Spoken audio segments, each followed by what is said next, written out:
Kejap, belum record lagi. Okay, so pertamanya reminder for everybody. Okay, saya buat video kelas ini, ini adalah untuk kelas 1I 1J dan saya will share juga kelas ni kepada kelas malam 1G. Petang semalam keadaan tak berapa nak mengizinkan, hidung saya memang teruk semalam. Kena makan ubat semua, tak apa sihat. So I have to postpone the class. So saya akan gunakan video ni untuk share pada everybody jugalah. Okay. So pertamanya just reminder, sign your future. Okay. And then your future punya ni jangan lupa, and couple of things. Okay. Saya bagi tahu dulu siap-siap makluman dan reminder. Okay, dari segi attendance. Okay. I'm trying to be very lenient. I'm trying to be very flexible. Okay, saya maklum ada yang waktu kelas ni nak kena pergi driving class lah dan so on so forth. So I'm okay. As long as you understand what's going on, you understand the lecture, you take the time untuk tengok video dan sebagainya. Itu saya boleh bantulah. Okay, insyaAllah saya boleh tolerate. Tetapi ada benda-benda yang saya tak boleh tolerate. Okay, saya beritahu dulu. Pertamanya, participation dalam you punya lab class. Okay, participation dalam lab class you, ada yang very participative, ada yang trying to be a free rider. Itu will be a problematic punya benda to you. Okay, so saya betul-betul terang. Okay, dan ketika ini kita dalam proses, saya rasa semua lecture dalam proses untuk menyaring lah mereka-mereka yang bermasalah. Okay, so I'm just giving you fair informations lah, that jangan sampai tersangkut. Okay, nanti kan kena bar daripada exam dan sebagainya, nanti akan jadi problematik. Okay, digugurkan daripada kelas. Okay, itu satu. Nombor dua, somehow saya tak tahu macam mana, ada yang tak buat test hari tu. Dan mereka yang tak buat test tanpa alasan yang munasabah. Setakat ni dalam rekod saya hanya ada 2 ke 3 orang sahaja yang ada rekod properly, yang maklum saya secara formal, yang maklum saya secara betul, berencana yang betul, dan maklumkan memang dia ada masalah pada ketika hari itu, dan masalah itu memang bukan masalah yang datang daripada dia. Okay, masalah tu datang daripada persekitaran dan juga faktor kesihatan. Itu kita terima. Maknanya dia akan, untuk mereka yang saya mention ini, kalau ada dalam kelas ini, you akan ada satu second test attempt, reset you punya test. Kita dah bincang dengan other lecturer dan juga resource person untuk subjek BSN 110. Mereka yang ada formal application ini, kita akan benarkan ambil second test, which akan kita announce soon lah. Okay, but mereka yang purposely tak buat test, I'm so sorry that you will get whatever that you supposed to get lah. Kalau you jawab 1, you dapat 1.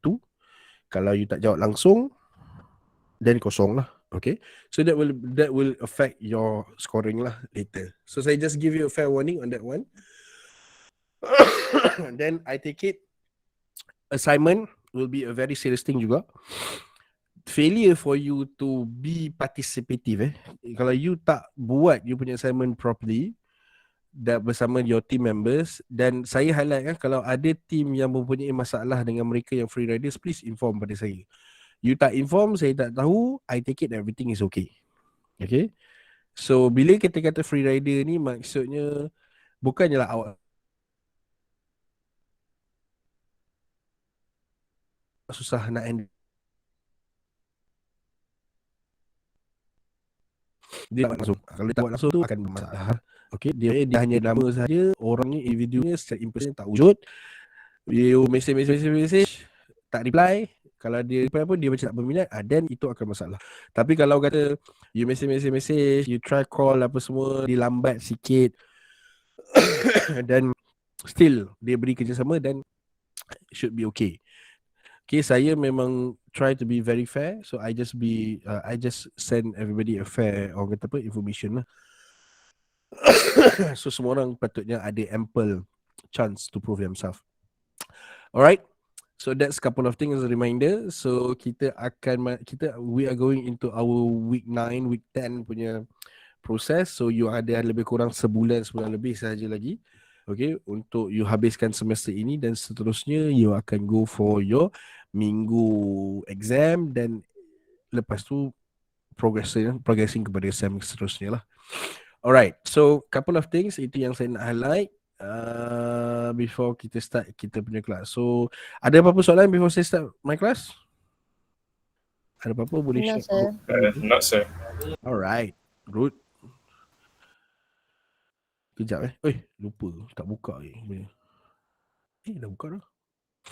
Okay, somehow dia tak appear, so I don't know why, but it's okay, so I'm just gonna share my screen lah. So kalau tak nampak screen saya, sila maklumkan, sebab I don't know what you don't see. Okay. Alright. So, kita akan go back into Timber. Hari tu kita punya, kalau siapa tengok video lah, okay. Siapa yang dah tengok video, dia akan tahu bahawa Timber punya topik ni dipecahkan kepada 2 part. We're supposed to finish our Timber punya topik ni 2 minggu lepas, tapi because of minggu bencana kita tak buat apalah. So saya akan sambung minggu ini. Okay. Please bear with me Saya memang batuk-batuk sikit. Okay. Gonna be a quick one. So kita ada 2 jam sampai pukul 1 insyaAllah. Alright. So last week kita ada discuss few weeks ago kita discuss berkenaan timber secara umumnya dan kita finish our lecture pada ketika itu sehingga kepada topik ataupun bahagian discussion on defects in timber. Okay, apa defect-defect yang boleh berlaku kepada sumber papan atau sumber pembalakan lah. Okay, sekarang ni memang cerita balak ni tengah famous, okay, especially kat belah Pahang. So if you read the news dan sebagainya, you follow the news, then you understand lah. Okay, so kita dah cerita pasal what is timber secara material dan sebagainya dan apa functionality dan defect dia. So now kita akan tengok kepada macam mana kita nak preserve how we do timber preservation ataupun macam mana kita extend dan prolong dia punya life timber as a material. So timber ni of course as a organic material, it is susceptible to a lot of organic attacks lah, fungi, insect dan sebagainya. So there must be a way macam mana kita boleh preserve atau kita boleh awet timber yang kita nak ni, so it can withstand and weather it can orang kata apa survive the weather and all the organic punya decay dan sebagainya lah. So kalau kita tengok kat sini, there's a couple of methods. Salah satu antaranya adalah penggunaan tar. Okay, basically kita dah selepas timber kita potong ataupun dalam dia punya log, dalam bentuk log dia tu, kita sapukan tar, and then kita boleh apply orang kata apa waterproof paint, okay, and then application of chemical salt, creosote and juga penggunaan ASCU lah. Okay, so kita akan discuss in detail lah satu daripadanya.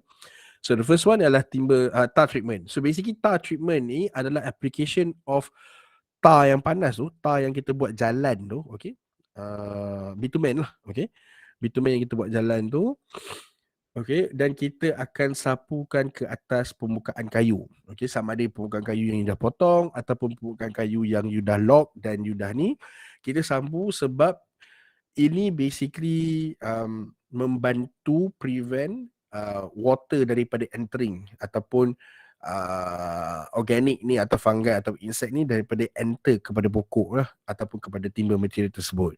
Basically because of element of bau, and tar ni sifat dia as kalis minyak dan kalis air dan sebagainya. So it helps one of the cheapest way lah dalam timber preservation punya method atau teknik.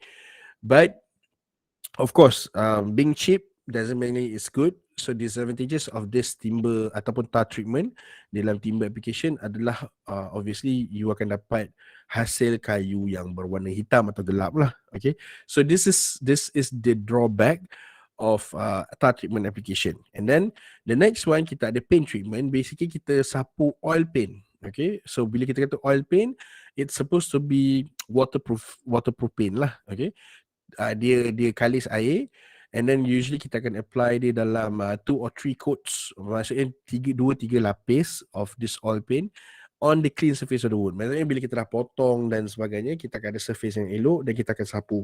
Basically this is from to protect it from moisture, and then kita perlu apply dia from time to time, dalam jangka masa untuk make sure that dia sentiasa well protected lah. Okay, and there's also juga a special paint, kita panggil Solignum paint. Okay, so this special paint is basically memang sole purpose dia adalah untuk timber punya protection and preservation lah.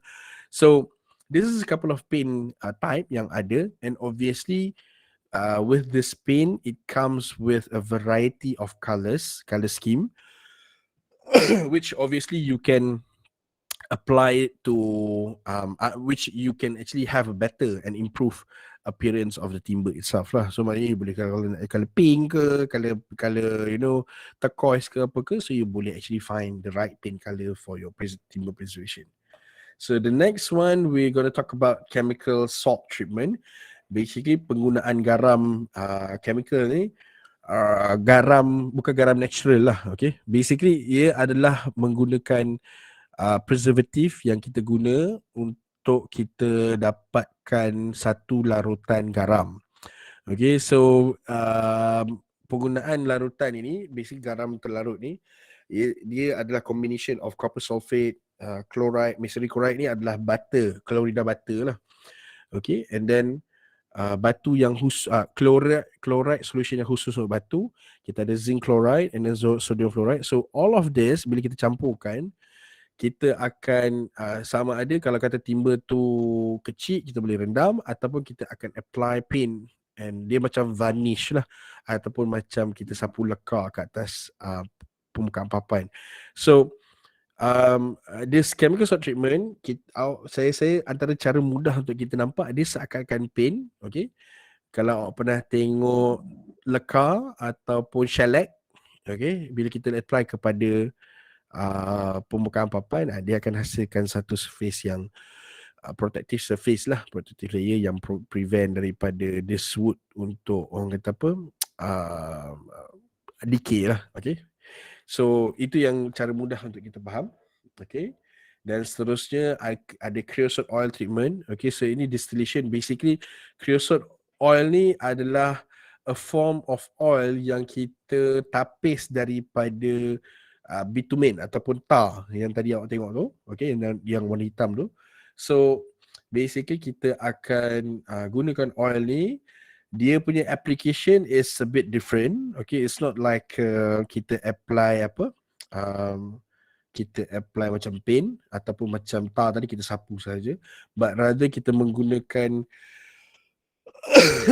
airtight chamber lah. Okay, chamber yang kedap udara, dan kita akan pump oil ni masuk ke dalam pump tersebut untuk kita rendamkan atau kita bathe dia dengan this oil. So after 1 or 2 hours baru kita keluarkan daripada chamber. So hasil dia kita akan dapat something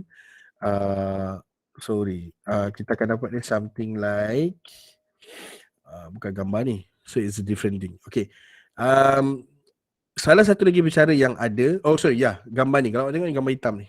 Okay, so basically kayu yang asal macam tu. So bila kita bathe dia dengan creosote oil ni, kita akan dapat yang macam inilah.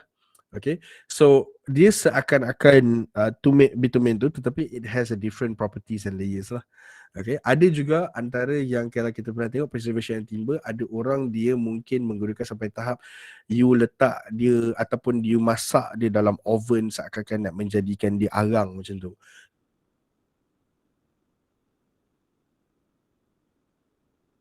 Pun ada juga. So sorry, excuse me.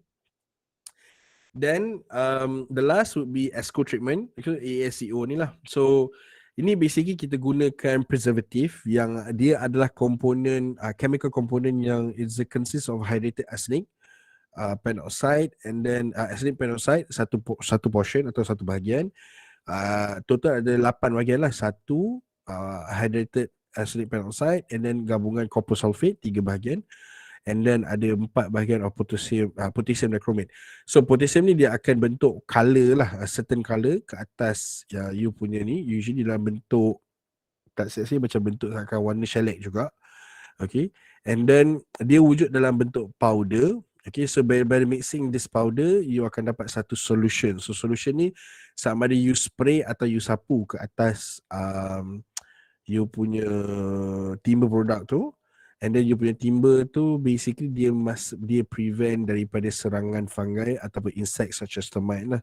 So itu yang dia mention dalam slide ni. Kalau kita tengok dia tulis memang you boleh apply dia macam paint kalau you nak. So saya punya cara pemahaman mudah memang dia seakan-akan shellac lah. Kalau awak pernah tengok, pernah buat kemarin hidup, kerja kemarin hidup, buat papan apa semua. Kalau siapa pernah, mungkin you boleh faham lah.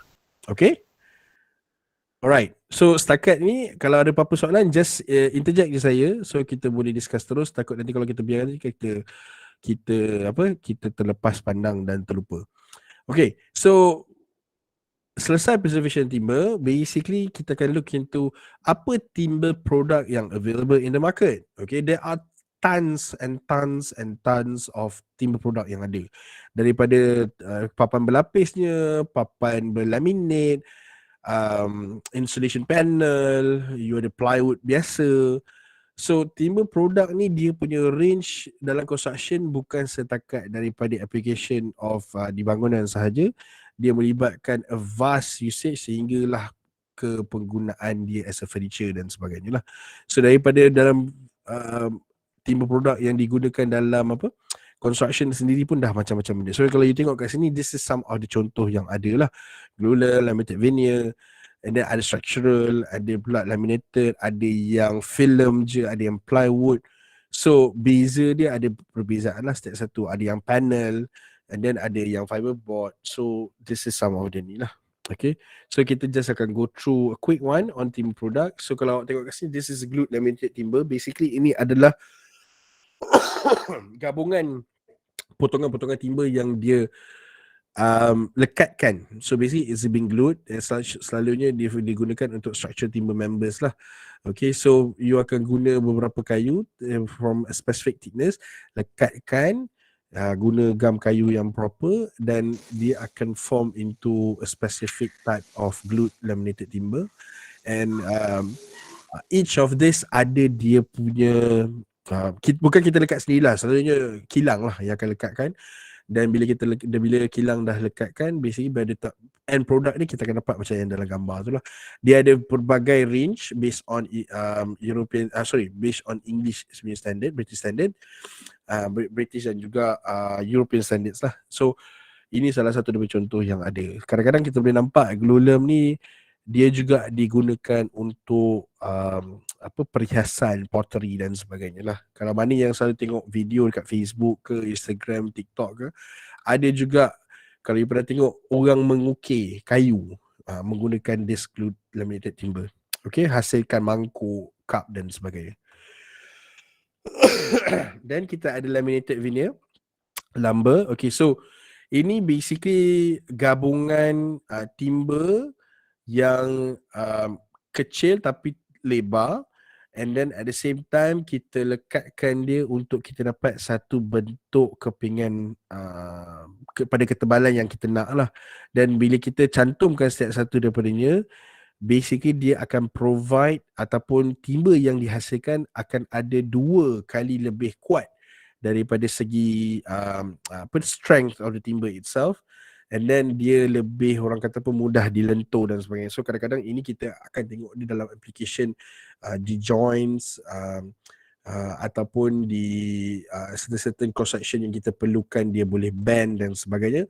Ini kat sini yang kita boleh guna lah. Okay, and then kita boleh tengok in a single direction but cross grain section, manufactured tailored mechanical product properties, sebab kita nakkan that strength and flexibility lah. So daripada segi aspek penggunaan, it's a very wide. Bila kita cakap pasal timber ni, dia tak fix into one lah. Maknanya contoh ini memang wajib kena pakai certain timber dan sebagainya. No, dia tak restricted pada itu. Okay, agak versatile lah dari segi material. Dan kita ada structural veneer lumber, sama juga macam tadi, LVL tadi, laminated together untuk dapatkan satu ni.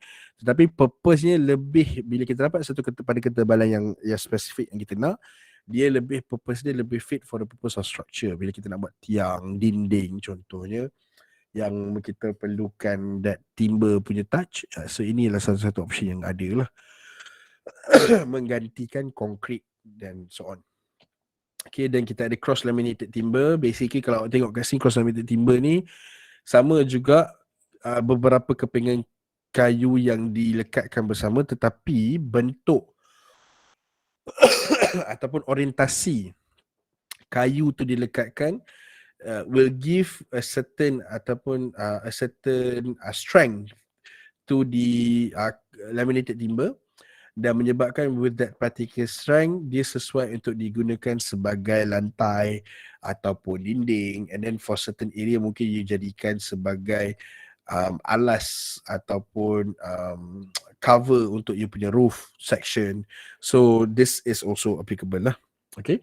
And then kita ada I-joist. I-joist ni cara mudah dia lebih kepada structural punya purpose. Dia sebiji macam I-beam. Kalau you pernah tengok I-beam is basically besi lah, besi keluli yang kita wujudkan dalam bentuk I, dan purpose dia adalah for for load bearing lah, lebih kepada structural, dia lebih stiff dan lebih strong. So kat sini juga sama dari segi application of physics, dan juga ni kita boleh nampak that strength, mechanical properties dia lebih better dari segi strength and stiffness sebab dia ada shape dia, okay, lebih stable, tetapi of course lebih rendah lah kekuatannya berbanding dengan steel I-beam. Okay.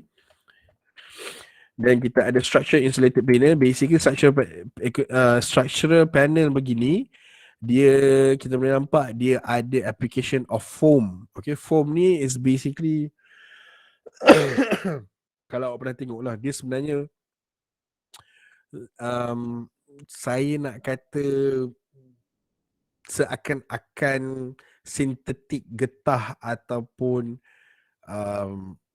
sintetik rubber, ataupun secara mudah mungkin macam gabus sikit lah. Okay?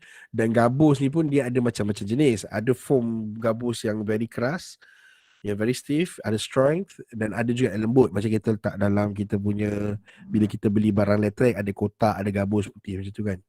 So foam sebegini diletakkan di tengah dan dia di sandwich ataupun diapit, dilekatkan dengan exterior sheeting daripada dua habuk kayu lah, sebut kayu dah, habuk kayu.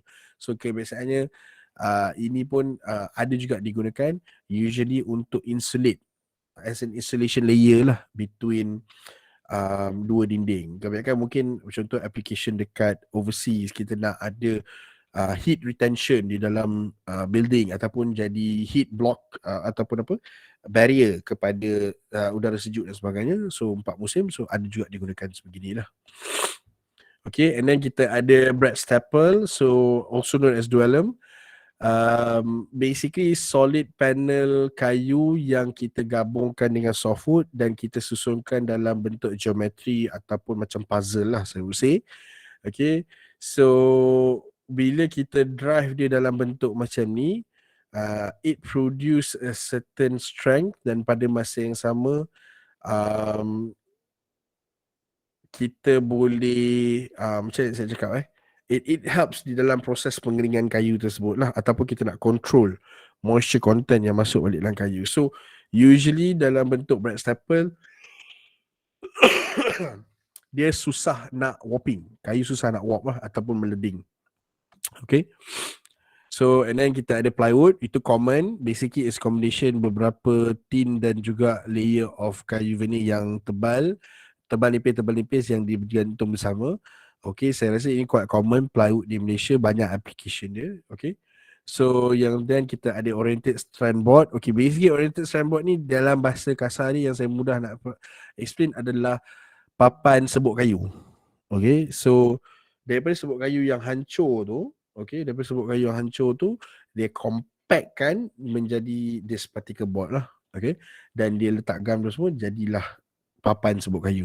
Daripada segi strength, of course ada lagi produk-produk timber lain yang lebih strong berbanding yang ini, but you know, to a certain extent it serves its purpose lah. Okay, dan kita ada medium density fiberboard. So ini fiberboard ni memang a wood product yang telah I would say dia akan sintetik wood product. Bila kita kata synthetic product, maksudnya dia dibuat di apa? Diadun, macam tu, diadun menjadi wood product daripada gabungan beberapa benda lain lah. Okay, dan dia ada proses yang kita panggil thermopulping, okay, thermomechanical pulping, yang kita panaskan untuk kita combine dia dengan wax and resin untuk dia bind properly. So yang ini usually saya nampak dia lebih kepada application di bumbung, daripada segi nak protect daripada heat, sebab dia ada good orang kata apa, temperature punya resistance, dan ada juga mostly yang ada juga digunakan sebagai orang kata apa, bahagian perabot dan sebagainya. Okay, so itu basic 10 yang kita boleh share untuk timber product. And then deterioration of timber, okay, this is part of the thing yang kita dah been discussing. Okay, so just a summary, kita boleh nampak bahawa banyak agent sebenarnya ataupun banyak factor that timber ni boleh rosak. You know, kita, because of it being organic, it is orang kata apa, prone ataupun exposed to decay or rot because of insects, orang kata apa, disturbance ataupun bukan interjection, di apa diserang serangga lah. Oh yeah, insect attacks. Okay, so diserang oleh insects. Okay, mainly termites, dan juga ada lagi lah beberapa insects lain yang very prone kepada timber. And of course, being timber, very prone kepada fire damages. Okay, so decay or rot, ini yang macam saya mention tadi, basically decay or rot is because of, it's just organic matter. Organic matter memang lazimnya ataupun apa dia punya sekitar hidup dia, once mati dan sebagainya, akan go through this decay and rotting process. So macam mana kita nak block, basically kita kena block lah dia punya elemen yang menyebabkan, dari segi moisture, dia menggunakan bakteria, fungi dan sebagainya untuk mereputkan benda. So kita kena block lah that elemen yang boleh ni. So both oxygen and moisture adalah dua elemen yang kita boleh prevent daripada terkena timber, untuk kita prevent decay and rot daripada berlaku lah. Itu dia punya common things. Kemudian insects, so macam saya mention tadi, very susceptible to insects attack. Okay, especially on wood, termites lah, ataupun ananai, white ants, ini antara bahasa-bahasa yang kita ni. So you kena faham bahawa termites ni, dia live underground. Asasnya sarang dia memang sentiasa di dalam tanah, okay, dan dia makan pokok ataupun timber sebagai dia punya source of food by tunneling inside it. So apa kita kena buat kalau kita nak buat termite treatment, kita kena make sure kita cari dia punya sarang dan kita terminate sarang dia, exterminate sarang dia, atau kita provide dia an alternative food, alternative attack target. Kebiasaannya kita panggil dia termite trap lah. Termite trap ni kebiasaannya kita akan letak dalam tanah, kita dengan harapannya kita akan attract termite tu datang ke trap itu rather than pergi ke rumah. Itu salah satu contohnya ada. Okay, and then kita ada fire. Of course, yang ni saya tak perlu mention lah, macam mana fire react against timber. But of course, di dalam to prevent this, okay, banyak innovation yang diwujudkan oleh manufacturer. Contohnya paint yang tahan timber ataupun resistance kepada api. Okay, so kita guna paint tu resistance kepada api, kita apply kepada timber, so dia become, orang kata apa, protection layer to that particular timber. Okay, so itu saja minggu ni, short and simple. Ada soalan? Tak ada, sir. Faham Ada, lah? sir. Senang kan? Faham, sir. Senang Okay, insyaAllah senang. Okay, so untuk timber ni punya lecture is quite straightforward, and kita gabungkan daripada 2 minggu lepas lah. So kalau kata you tak faham, you kena tengok yang minggu sebelum tu punya. Okay, so yang ini quite straightforward. So kita dah finish within 15-20 minutes saja. Okay, since kat sini ada 2 kelas, dan kita ada masa lagi, saya dan minggu ini you all kena submit structure punya lab, betul tak? Yes, Betul, sir. Dah siap dah? Belum? Belum lagi, sir. Tak apa, terang-terang je. Saya bukan marah pun. Okay. Saya rasa, ini cadangan saya, kalau you all setuju, ya betul. Okay. boleh tak saya sambung terus 2 kelas ini dengan lab briefing? So saya nak bagi lab briefing. Kalau tidak, 1I dengan 1J ni esok ada satu session dengan saya, Mak Mal. Dan kemudiannya ada satu lagi session, 1I pula ada session dengan saya hari Khamis.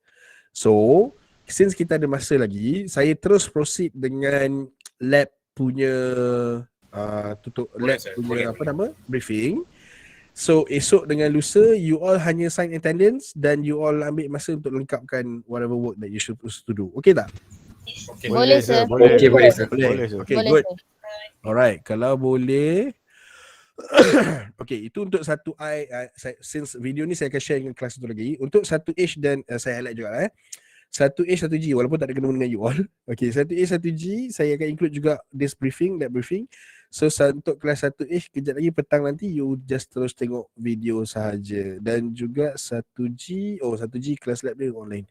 Okay, saya buka dulu sekejap saya padam dulu dia punya. Stop sharing dulu. Okay, this one habis. Let's go lab.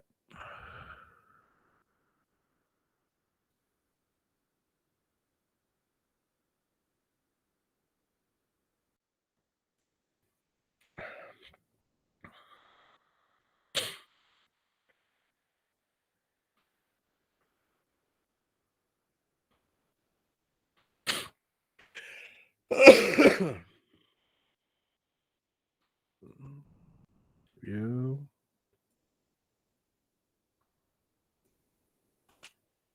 Okay. Before kita start, saya ada 10 minit ke video dia? Okay, tak apa. Okay. Untuk minggu ini, saya share dulu. Okay. Alright. Di dalam Google Classroom nanti, saya akan upload this task, this lab briefing punya task, together with a video juga. Okay, nanti you all tengok juga contoh video dia. Okay, so saya takkan tunjuk kat sini sebab to me this is 10 minute video. Nanti you ambil masa you all punya time lah. Nanti kalau tidak kan semua tu ikut-ikut. Okay. Wow. Okay. Oh, silap. Mana pula ni? Okay. So boleh nampak Semua Boleh, nampak? sir. Boleh, sir. Alright, good. Okay, so minggu ini kita akan kenali satu proses ataupun testing. Kita panggil dia saya selalu panggil dia Mac Probe sahajalah. Ataupun Probe Macintosh. Okay, apa Probe Macintosh ni? Basically, Probe Macintosh ni function dia adalah kita nak dapatkan soil testing punya result. Okay, basically kita buat Mac Probe untuk kita tahu kita nak buat site investigation. Okay, kenapa? Nanti saya akan go through. So minggu ini adalah untuk pengetahuan, ini adalah lab terakhir awak.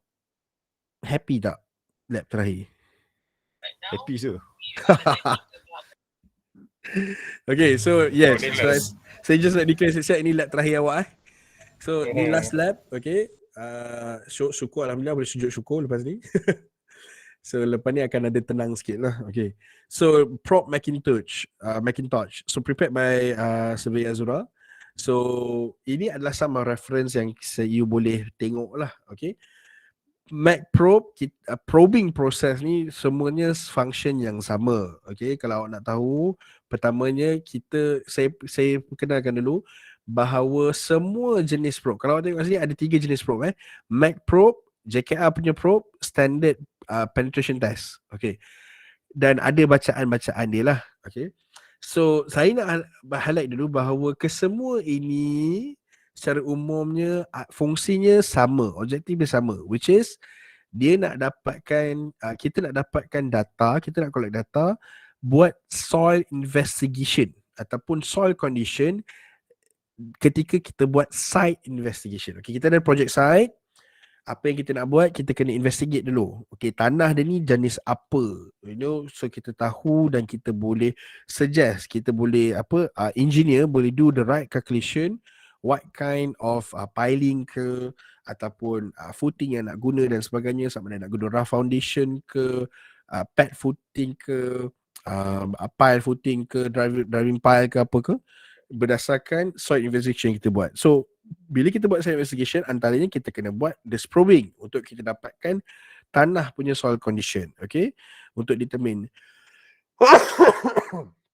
So basically all this probing process ialah proses yang kita dapat untuk collect information, dan kita akan appraise data dia dan assessment dia, dan kita dokumentkan supaya kita punya consultant can do the necessary, can have the right information or what's is the condition of the site. So itu purpose of doing this, all this probing.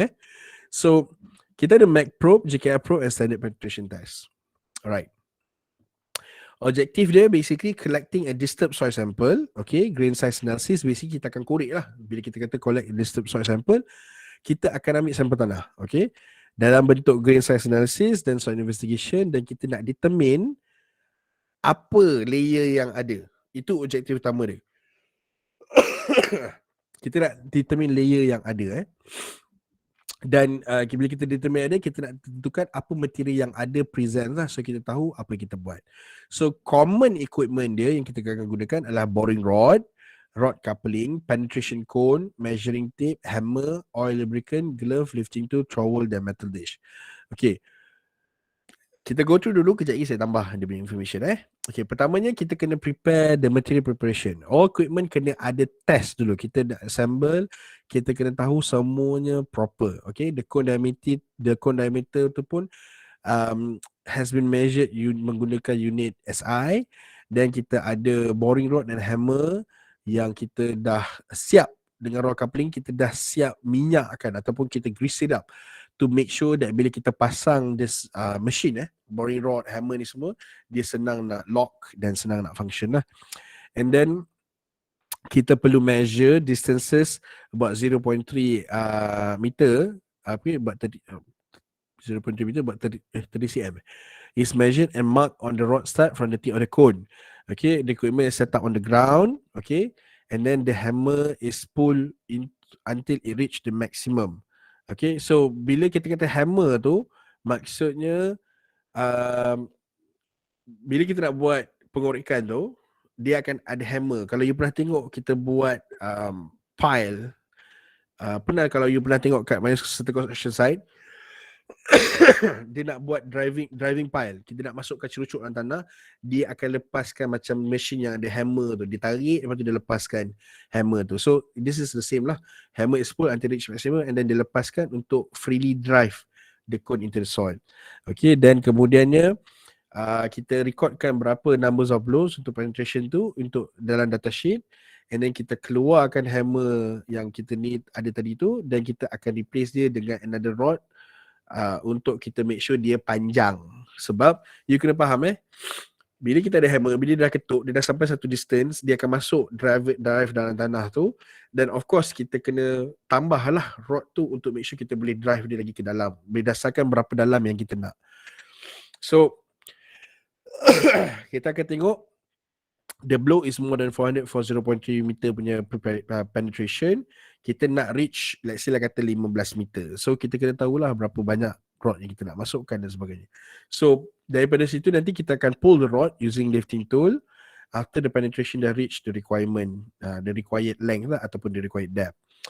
And then kita disassemble, kita prepare a small metal dish to collect soil that clinging around the rod. Sebab nanti bila awak faham, bila kita rod tu seakan-akan ada hollow dalam dia, ada macam silikon lah, okay, bukan silikon, cylindrical, bentuk silinder. So dalam bentuk silinder tu, bila kita drive, dia akan collect tanah tu dalam that cylinder punya area. So kita akan kosongkan silinder tu untuk kita tengok di dalam tray ataupun metal dish, kita nak tengok apa yang ada di dalam orang kata apa, dalam dia punya ni lah, dalam dia punya material content yang kita dapat. Dan kita akan record the weight, kita akan record the soil sample, okay, dalam the same empty dish. Dan kita akan drykan material dalam dish tu untuk kita take out the moisture daripada tanah tersebut. So kita akan dapat weight net of the sample tu. Okay, so itu dia punya secara basic dia. Okay, dan kita boleh tengok kat sini, ini cara kita recordkan result tersebut bila kita buat prep Mac Pro. So berapa rod pertama depth berapa number of blows untuk kita sampai depth ni. Kenapa kita kena tahu number of blows? Sebab dia akan reflect structural tanah ataupun kelembutan tanah tersebut. Kalau you drive sikit, number of blows sikit, tapi you boleh penetrate deeper, bermaksud tanah tu lembut. Itu contohnya. Okay. Kalau you perlukan banyak blow atau banyak ketuk hammering untuk dia masuk, maksudnya tanah tu keras lah. So itu salah satu daripada indikator mudah untuk kita faham. So daripada number of rod, kita akan kira lah berapa panjang rod tu masuk, dan seterusnya lah, so on so forth, sampailah kita capai 15 meter tu contoh. Okay.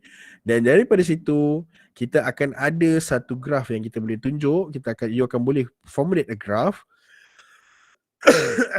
Kalau you tengok kat sini, berapa number of blows against deep depth yang dia masuk. So kalau kita tengok kat sini, mula-mula atas ni ketuk banyak, depth dia sikit.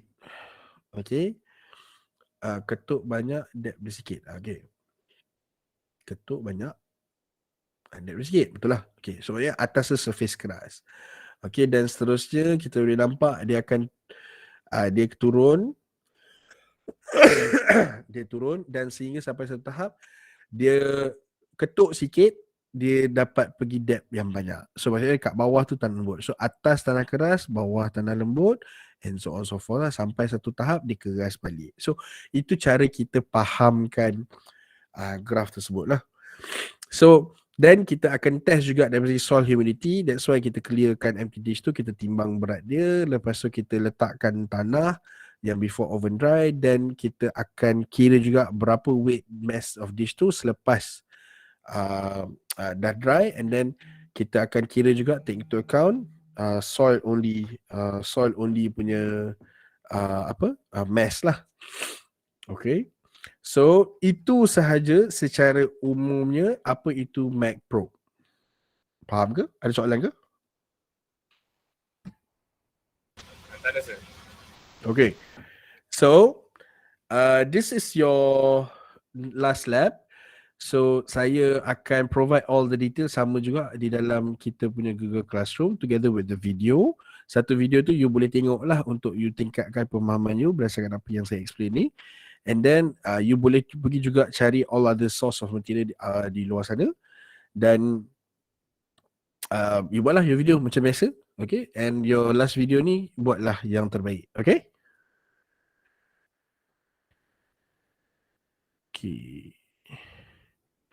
Okay. So sekarang pukul 12. Ada apa-apa soalan? Oh, so yang lab ni kena buat video kan? Bukan word kan? Video juga kan? You buat video macam biasa. Okay. Saya confuse tadi, sorry. Tak apa. You duduk tepi jalan ke, Johan? Apa ni, ada lori ke? Okay. So kalau tak ada apa-apa soalan, okay, saya wish you all the best. Okay, jangan lupa sign your future attendance. And then beyond that, kalau ada apa-apa, feel free to get in touch with me lah. Okay, Assalamualaikum. Thank you, sir. Waalaikumsalam. Thank you, sir. Thank you, sir. Thank you, sir. Thank you, sir. Welcome. Yes, sir. Assalamualaikum. Thank you, sir. Thank you, sir.